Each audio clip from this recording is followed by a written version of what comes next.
So we'll go ahead and go to God in prayer, and we'll start our study 15 minutes late. Gracious God and Father, we thank you, and Lord Jesus, we just humbly give you thanks for the fact that we can fellowship with one another. We give you thanks for that salvation that we have, and we just pray your blessing upon this study and the worship service to follow. In Christ's name, amen. Okay, Acts chapter 21. We'll pick up in verse 19, where we'll pick up. And again, I'm pretty certain that we've gone over this weeks ago before the whole virus interruption.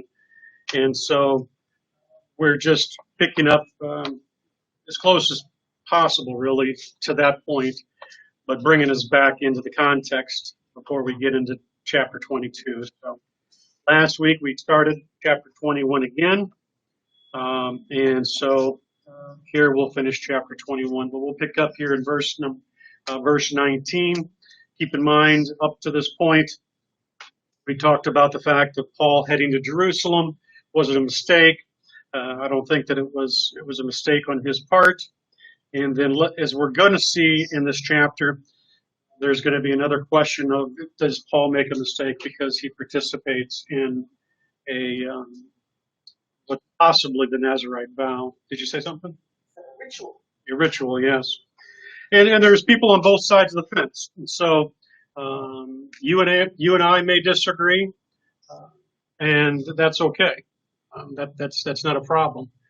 It doesn't determine anything of any huge value of whether or not Paul was wrong or not for what he did. Again, because the Bible isn't specific about it, so we're left to kind of deduce based upon the information that we have. And so you've got to be convinced in your own mind what the fact is. You don't just listen to me or anybody else for that. So we'll pick up here in verse 19. Any questions before we get started, or comments from your own studies as we get into this?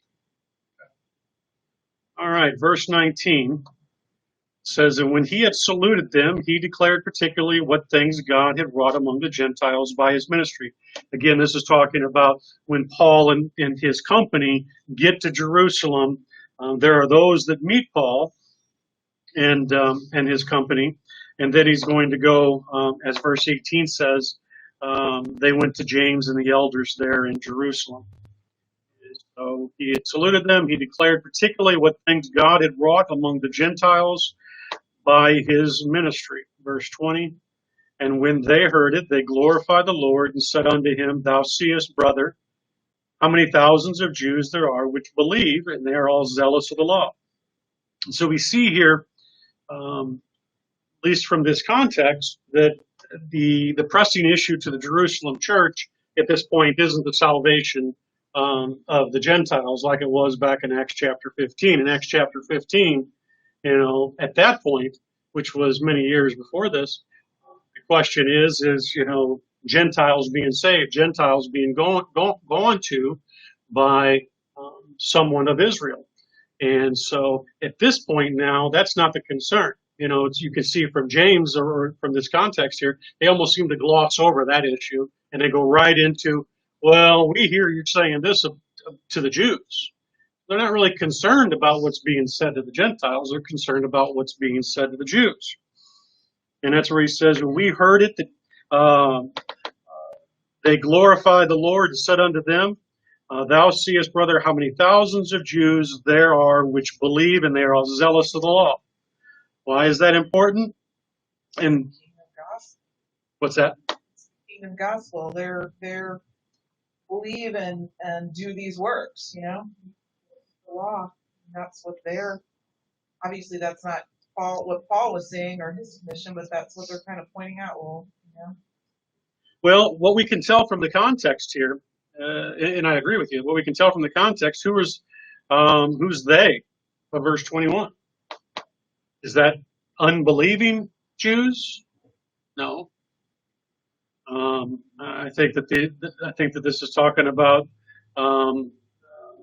what you have is those who've come to believe the message of the 12 that are still zealous of the law. And so this is going to create a bit of a dust up in the eyes of discerning what's really going on here. And what I mean by that, again, there are those who think that what Paul's getting ready to do is a mistake, those who think that what he's getting ready to do is not a mistake, and where you fall on that issue then is going to probably determine where you're going to fall on the next question. And that is does Paul teach Jews to forsake the law of Moses? Because that's what he's getting ready to get accused of. And I can tell you, as simple of an answer as you may think that'd be, the answer isn't so simple. Because then again, you will have people who rightly divide the scriptures, who love the Lord, very discerning teachers of the word, who will fall on both sides of that issue. And we'll take a little bit of a look at that, because really what it's going to come down here is exactly what is James and these people talking about whenever they say forsake the law of Moses. And so we'll take a little bit of a look at that, but that's what Paul is being accused of here. And again, James and the company are contrasting those who are among their group who are zealous of the law. And really, the word, a couple of words, 2 words to notice there is how many thousands of Jews there are which believe, and they are zealous of the law. What does believe mean? It's talking about those who believe in Jesus, those who are following the Jerusalem ministry of the 12. And they're zealous of the law. So apparently, what is being taught by James and the 12? Follow the law. That's obvious from this, is they're being taught that they need to follow the law. Yeah. And so, go to 1 Corinthians 9, 21.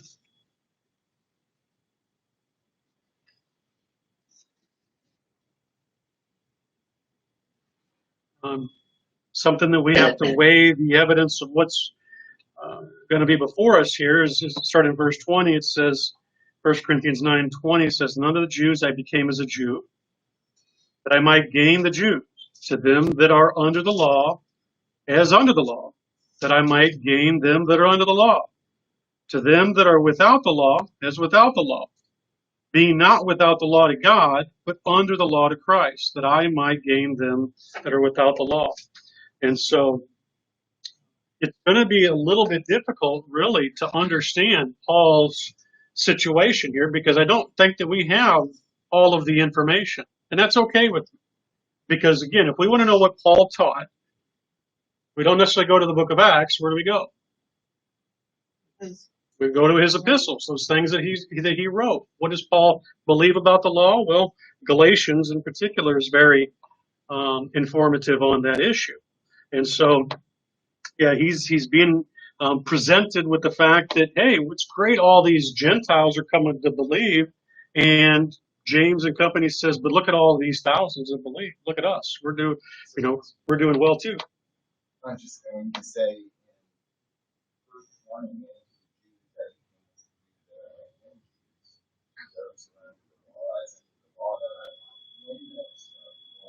it says, he claims those.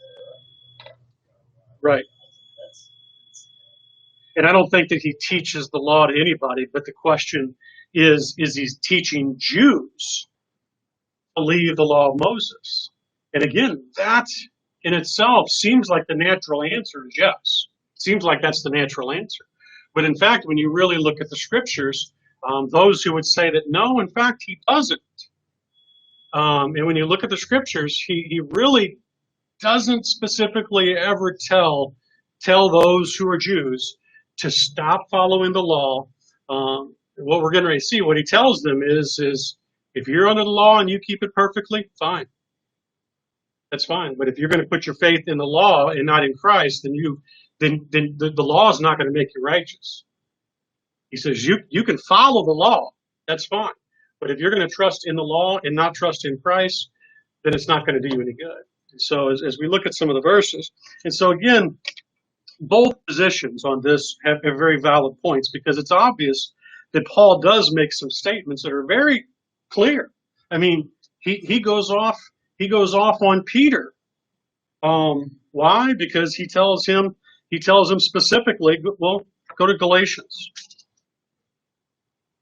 This is all going to play into the 12 and 12, well, not so much the 12 and 12 out, but the transferring. Galatians chapter 2, yeah. So there's a lot of aspects that this comes down to, but in the end, the main thing to understand is whether Paul made a mistake isn't really an issue. It's kind of a sidestep. Go to Galatians chapter 2, verse 11. Galatians 2:11 says, "But when Peter was come to Antioch, I withstood him face to face, because he was to be blamed. For before that, certain came from James. He did eat with the Gentiles, but when they were come, he withdrew and separated himself, fearing them which were of the circumcision. And the other Jews disassembled likewise with him, insomuch that Barnabas was also carried away with their dissimulation. But when I saw that they walked not uprightly according to the truth of the gospel, I said unto Peter before them all," now this is important, what he's getting ready to say here. "If thou, being a Jew, live after the manner of the Gentiles," what does that mean? Gentiles were under the law. "If thou, Peter, being a Jew, live as though someone who's not under the law," is what this just said to us. "Livest after the manner of the Gentiles, and not as do the Jews. Why compellest thou the Gentiles to live as do the Jews?" And so Paul is confronting him and saying, if you're living as the Gentiles, as not under the law, why is it that you're going to compel them now to live as the Jews? And so we can see here that Paul most certainly reprimands Peter in such a way to point out the fact that Peter is living as though someone who's not under the law. And we also know I shouldn't have actually turned from there. We'll go back to Acts. Go back to Acts and look at Acts chapter 13, verses 38 and 39. We will go back to Galatians. Acts 13.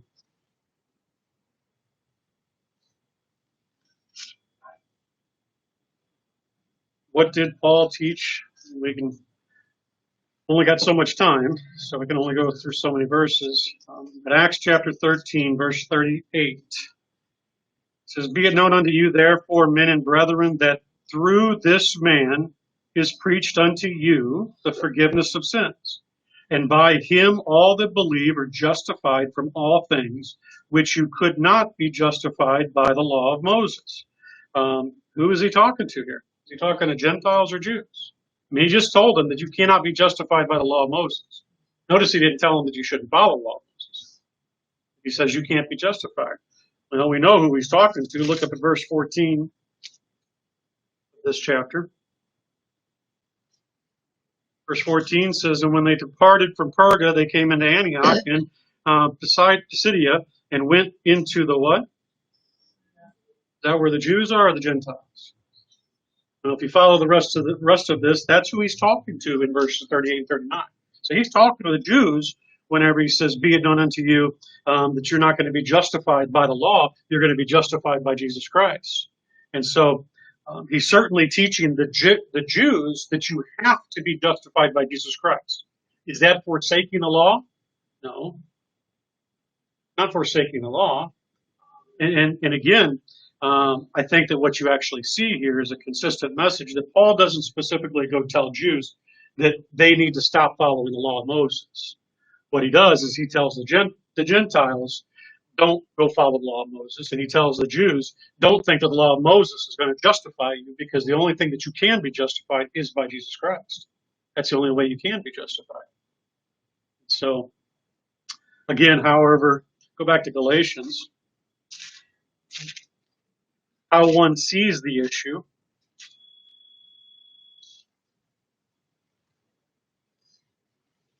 Galatians, look at Galatians 2 again.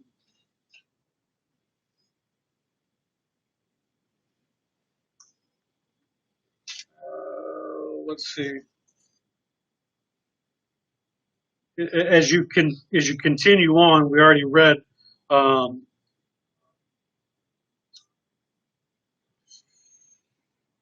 verse 13. He talks about Christ has redeemed us from the curse of the law, being made a curse for us. Curses everyone that hangeth on a tree. And down here in verse 19, he says, "Wherefore then serveth the law? It was added for transgressions." Verse 21, "Is the law then against the promises of God? God forbid." Oh, I'm in 3. I was reading 3, no wonder. Galatians chapter 2, verse 19.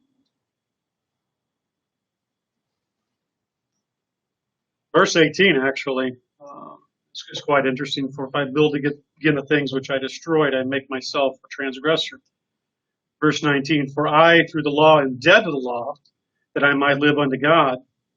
But then in chapter 3, which is where I subconsciously went to, verse 24 is where I was looking for. Galatians 3:24 says, wherefore the law was our schoolmaster to bring us unto Christ, that we might be justified by faith. But after that faith has come, we are no longer under a schoolmaster." And so here we can understand that I think what we're seeing here is Paul is saying you can keep the law, but you have to keep the whole law. You can't keep part of the law, which is what he ends up telling the people here is that in Galatians, that if you're going to get circumcised and go into law, you have to keep the whole law. It is really what he's boiling down to. Galatians 5. Starting verse 1, I think, again, this is what I was just talking about here, really kind of puts a stamp on what he's trying to say, I think. Galatians 5:1, he says, "Stand fast, therefore, in the liberty with Christ has made us free, and be not entangled again with the yoke of bondage. Behold, I, Paul, say unto you that if you be circumcised, Christ shall profit you nothing. For I testify again to every man that is circumcised." Now, every man, that would include the Jews too, right? Okay.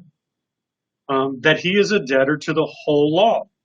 Christ has become of no effect to you. Whosoever you are justified by the law, you are fallen for grace." So it's interesting if you really examine what this is saying. This is why you can't just pull a verse out. When it's talking about that if you've been circumcised, that Christ has become of no effect to you. Paul isn't saying here that a Jew can't be circumcised. What he's saying here is if you're going to be circumcised, you're a debtor to the whole law. And Christ has become no effect to you if you're going to try to trust in the righteousness that is the law itself. That's not going to help you. You can do the law if you want. If you're doing it for whatever reason, that's fine. You want to do the whole law, that's fine. But in the end, there's only one way that you're going to be declared righteous. Why? Because as he just got done saying in chapter 3, what was the purpose of the law? It was added for transgression to bring us unto Christ. That was what it was for. And so I think what we're seeing here, there is no simple answer back in Acts 21 as to what Paul did. Because you can see clearly that Paul did teach that don't let anybody judge you. And when he's teaching these things, he's talking to Jews and Gentiles. He says, don't let anybody judge you for meat or for day or moons or any of these, Sabbaths.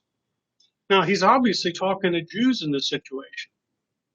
And so do I think that you could be a Jew and you could leave following the whole law of Moses? Certainly. But Paul wasn't telling people that they needed to abandon, as it's worded here, forsake the law of Moses.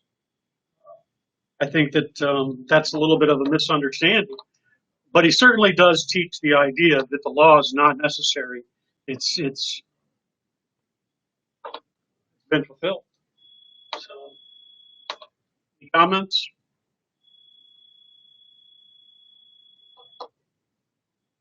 Okay. I expect a little pushback on that one. Again, I think that what we need to understand is that there are events that the Bible just doesn't cover. It covers what we need to know. We don't need to know the inward thinking of James. We don't need to know necessarily why Paul did what he did here, because it doesn't change his words to us. It doesn't change his words in his epistle. We're not under the law. We don't need to follow the law of Moses. We don't need to be circumcised. We're not going to be declared righteous by the law. And that's the case for anyone, Jew or Gentile. That's the case. All right, back to Acts 21. So what is James propose through all of this? Verse 21 we read, and it says, so here is his accusation, and they are informed of thee. Who's they? We talked about. These are the believers who are zealous of law. They're informed of thee that thou teaches all the Jews which are among the Gentiles to forsake Moses. That's one. Saying that they ought to not circumcise their children, neither to walk after the customs. And again, I think that you can come to conclusions on both sides of that. Verse 22, what is it therefore? The multitude must need come together, for they will hear that thou art come. They're going to know, Paul, that you're here. You know, you're going to have to make a statement on this.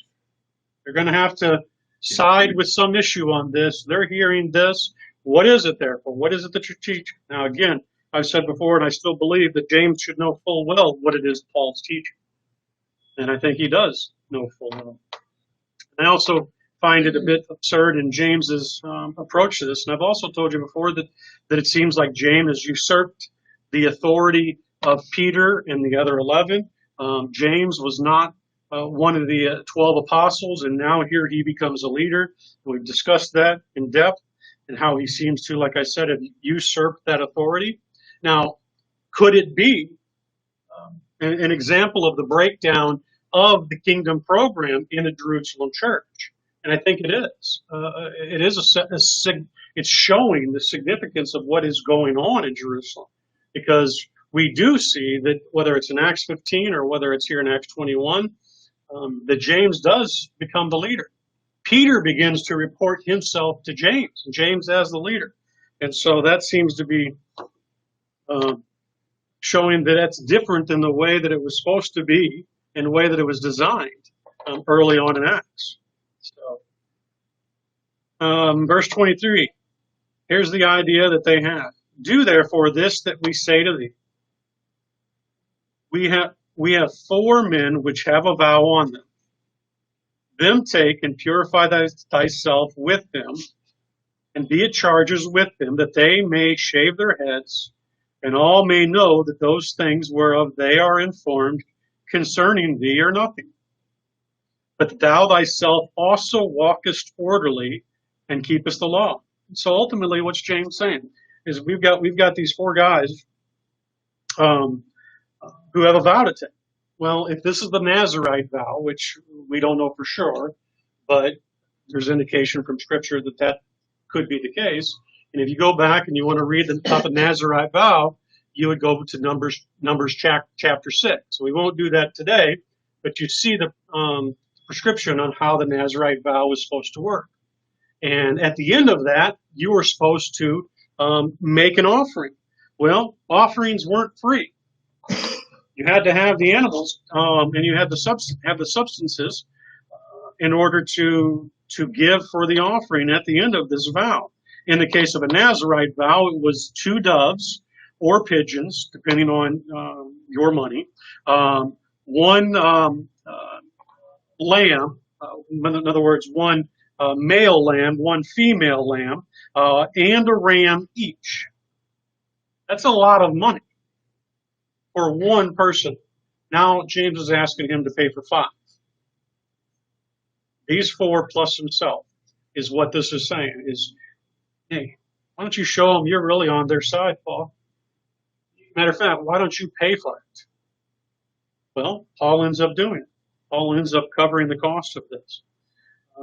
Now, it's interesting, this wording here in verse 24, because it really does seem like it puts us to the idea that either Paul is out of line with what he's doing here, or he agrees he's not teaching Jews to forsake the law of Moses. Because look at what it says. Take thee and purify thyself with them, and be at charges, that's in other words, pay for it, with them, that they shave their heads, and all may know that those things whereof they were informed of concerning thee are nothing. And so at this point, Paul's got a choice. Because the situation in which being described here is go do this so that all may know that it's not true, Paul. Now, does Paul say, well, but it is true? No, he doesn't, according to this. So we don't see him doing that. And so either it's true that he's not teaching Jews that they need to or they must forsake the law of Moses and not circumcise, or Paul makes a mistake here. It really is the only two choices that we have before us. But either way, it doesn't matter. Because even if Paul did make a mistake here, and there are many who refuse to admit that possibility. There are those that really want to say, no, Paul knew exactly what he was doing, and that may be the case. But if it's because of what the text says, that's great. If it's because you think that Paul can't make an error, that's not great. Paul can make an error. There's only one that didn't make an error. There's only one that didn't make an error. Matter of fact, in the message later, we're not going to have time to spend too much on it as we continue to talk about the trial of Jesus. There's that guy named Peter that made 3 big errors, didn't he? After Jesus was taken. And so, Paul, I'm sure that after the road to Damascus where he was saved, I'm sure that he made more than one error in his life. If this was one of them, I don't know. But basically, that's the condition, is that, hey, you do this so that everybody knows that it isn't true what they're saying, and that you yourself keep the law. That's what it says. Verse 25.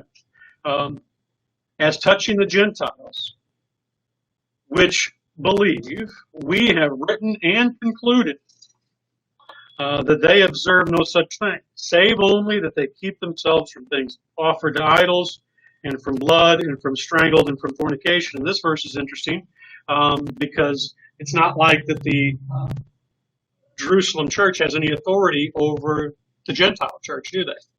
No, they don't have any authority over that. But they obviously express their thoughts on the matter. And at that time, in Galatians 15, this Jerusalem council, what we see here is that they're saying, don't be eating meat that's been sacrificed to idols.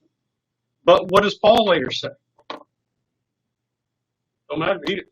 He gave one condition for not eating meat that's offered to idols. Do you remember what that was? Stumbling block. Mm-hmm. Both of you are right. The answer is being a stumbling block. If it's going to offend someone else, then don't do it. But between you and God, there's nothing wrong with doing it. But if somebody who is sitting at the table sees you doing it and they think that it's wrong, don't do it. That's the reason why you don't do it. And so here, they admit that the Gentiles, they don't have to follow the law of Moses. Verse 26. Then Paul took the men, and next day, purifying himself with them, entered in the temple to signify the accomplishment of days of purification. Again, you want to know more about the Nazirite vow, go to Numbers chapter 6. Until that offering should be offered for every one of them. And so again, I would say that this was not a cheap expense that Paul would have incurred for this.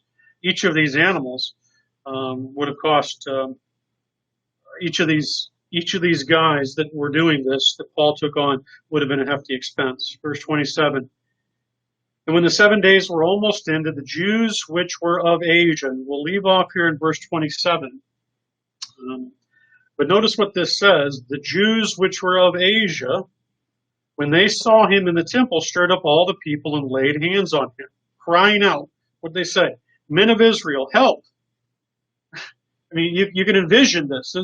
Literally, this sounds like people screaming at the top of their lungs as though they see Paul in the temple and they're yelling for, men of Israel, help. Come here, look at this. Look at who's in here. This is that guy that did this. And that's what they're going to say. This is the man that teaches all men everywhere against the people and the law in this place. and further brought Greeks also in the temple and polluted his holy place, which is, as you read on, you learn that Paul didn't do that. He's not guilty of these charges. And so it's men, it's Jews which are of Asia, apparently or possibly.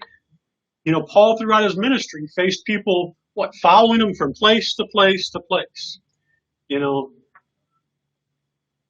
being a minister, which we all are, and I don't mean being a minister like a pastor, being a minister can be a difficult thing. Being a pastor can be a difficult thing. Everybody's always wanting to critique everything you say. I can tell you that right now. Paul had it worse than any of us. Paul had people following him from town to town and stoning him and throwing him out of this town and the other. And even when he goes back to Jerusalem, what does he have? He's got Jews that are from Asia following and screaming at him in the temple. That's what we're seeing here. And so then he gets accused, and all of a sudden we're going to have a near riot situation, and the Roman centurion's going to have to get involved, and then Paul shortly will be on his way to Rome. So we will pick up, like I said, in verse 27 next week. Any questions, comments? Okay, very good.